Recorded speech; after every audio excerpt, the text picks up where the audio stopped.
So what was the solution?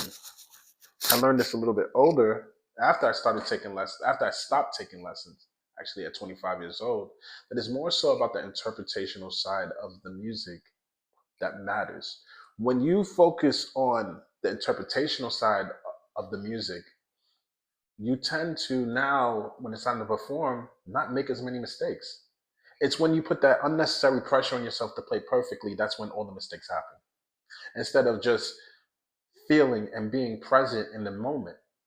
You know, it's already nerve wracking to get on stage and worry about what this person's going to think, whether or not you're going to get through this performance perfectly, right? It's already nerve wracking that you already have pressure on yourself.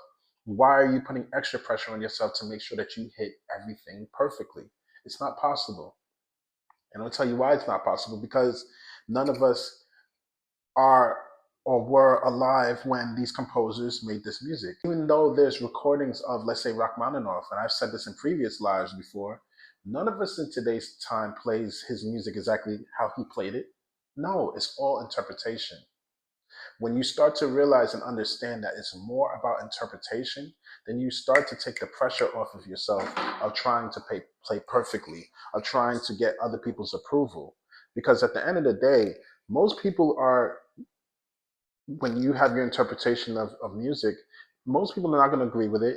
There might be even more people who do agree with it, or whatever the case may be. It's not up for you to decide how the outcome of how people are going to read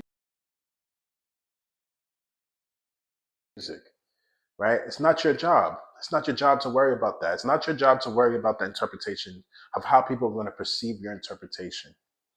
So you have to take the pressure off of yourself to play perfectly and focus on the interpretational side of the music without, like I said before, without worrying about the outcome of how people are going to think.